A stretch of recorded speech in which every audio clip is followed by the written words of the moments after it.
The tape here for race 4.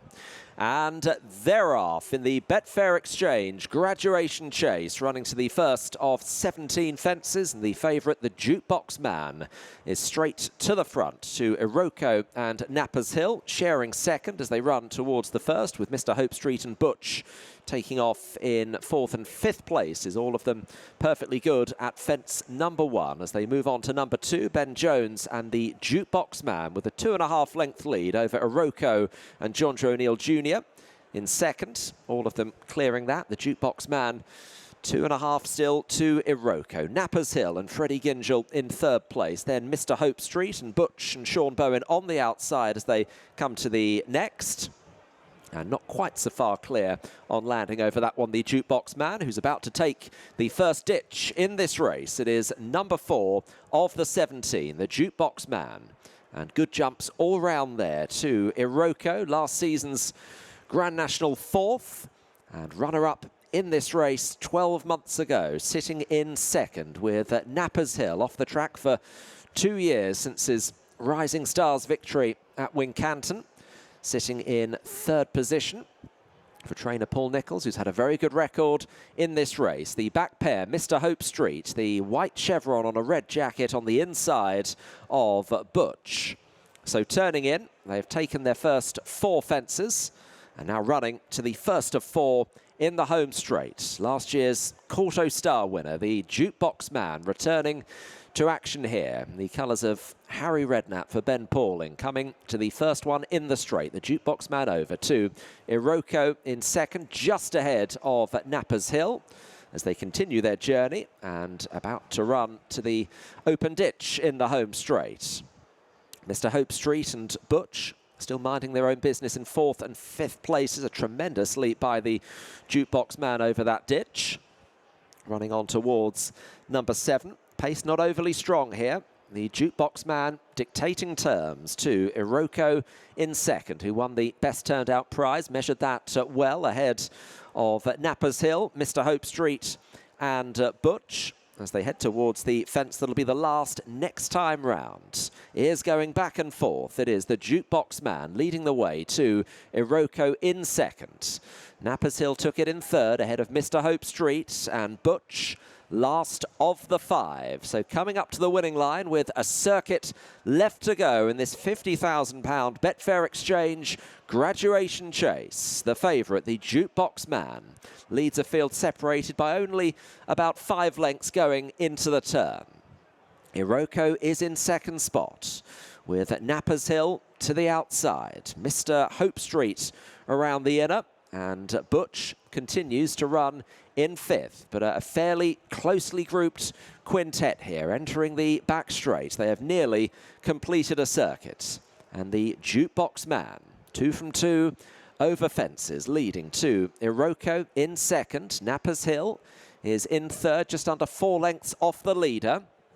As they come to the first one in the back, the Jukebox Man, Iroko, Nappers Hill, Mr. Hope Street and Butch still making up the last 2 positions. They've gone through where they started. And the Jukebox Man with Iroko not giving the leader too much rope in second place. The Jukebox Man very good again, just upping it a shade. Nappers Hill in 3rd, and then Butch and Mr. Hope Street. The middle fence in the back straight. It is number 11, the Jukebox Man, to Iroko. Nappers Hill, Mr. Hope Street. Butch is a couple of lengths back in last place. So around 8 or 9 lengths front to back now. The Jukebox Man, the penultimate fence in the back straight, over to Iroko in second. Nappers Hill fairly close up in 3rd. Mr. Hope Street and then Butch as they come to the ditch at the end of the back straight. The Jukebox Man has dictated to this point. Iroko is sitting 2 lengths off him in second place. Nappers Hill held together in 3rd. Then Mr. Hope Street and Butch. So taking the turn at the end of the back straight. And it is the Jukebox Man leading to Iroko in second position. The gap is about a length and a half. It's something similar back to Nappers Hill in third. And then Mr. Hope Street and Butch. They're about to run inside their last half mile here.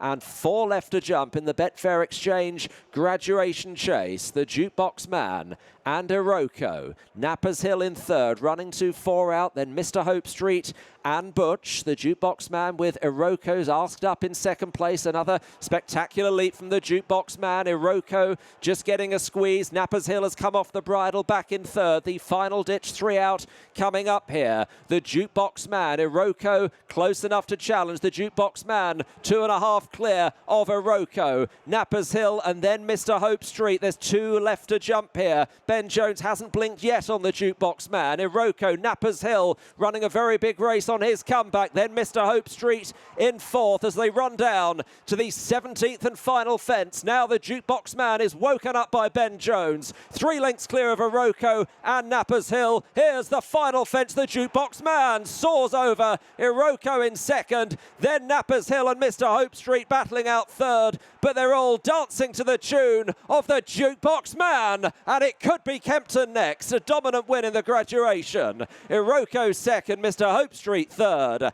Nappers Hill home in fourth.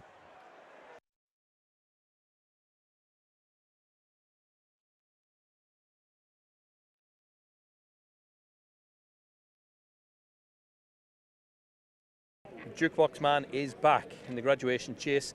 Harry Redknapp and Ben Pauling join us now. Harry, start with you. How exciting was that to see him back? You know, Ben will tell you he's going well, and I'm sure Ben agrees until you actually see it on the racecourse. No, that's the thing. I mean, you know, I've been speaking to Ben all week. Even today, I had friends ringing me up saying, well, we've heard he's missed a bit of work and he ain't really fit. That's why he's drifting in the betting. But Ben said, no, listen, he wouldn't be running unless he was 100% right. But there's a lot to work on. He's going to improve a lot for today. We came here knowing that, so whether if he'd have got beat even and come back safe and sound, we'd have been probably quite happy. But to win like that as well was a bonus. It was fantastic. And Ben, early for us watching on, it just looked like the old Jukebox Man with the way he was going through the race. Yeah, I mean, I'm always going to be a trainer that, especially coming back from an injury with a horse like this, I'm a little bit cautious. I always will be. And if you told me to gallop it every day as hard as you, I wouldn't have done it. So. He had a pus in the foot 3 weeks ago that made him miss 4 or 5 days. You know, we've only had one little away day at Lambourne, and he worked nicely, but not as well as he can. Ollie Wardle, who's a superb guy, drives me a lot of the way, but he rides a lot of very good horses as well. He's done a superb job on this. The whole team have done an incredible job. Like, you can imagine a horse like this to the yard. It means a lot, and so they'll be so thrilled. And Ollie rode in work in Lambourne and he said, oh, Governor, yeah, we're grand, but he took a right old blow, and we had to come somewhere. We couldn't go straight to a King George without a run. This was the right race. I hoped his class would prevail, and it has. You mentioned it meant a lot to the yard. I think it meant a lot to the racing fans. The reception he got in here might be something to do with the ownership, but he's a popular horse, isn't he? Yeah, it seems to be. It's great to have, I think we all come into it, we all love the game, you know, but it's great to have a good horse, isn't it? And that's what we've ended up with. And lucky enough, you know, I've been very lucky with Ben. He's, you know, the success I've had, a winner at Cheltenham with Ben, and everything else has been great. So yeah, I couldn't be more happy. It'd be a nice drive back home tonight for me for 4 hours, but I'll be buzzing. Yeah, and football's been your life really, yeah. But horse racing means a lot, doesn't it? I love the racing. Yeah, I'm a good owner. I think I never interfere. I just get on with it, Ben, don't I? Really. Does he interfere? No, he certainly doesn't an exceptional owner. In fact, we get on very well. Yeah. We speak most days, and we have a good time. Yeah, that's good. You've told him Boxing Day he won't be eating. That's all I care about. Yeah. To me, this horse is made for Kempton. Yeah. He's got speed. He's got stamina. He jumps for fun. We all know what King Georges are. They go a million, and you've got to have a horse to travel and jump early doors. And to me, the faster they go, the better it's going to be. And I'm very fortunate to have him, and fingers crossed he's sound and well, and A1 for that. Well, we wish you well. Great Brilliant. To see him back, and very well done. Thank you. Watch live racing now on racingtv.com.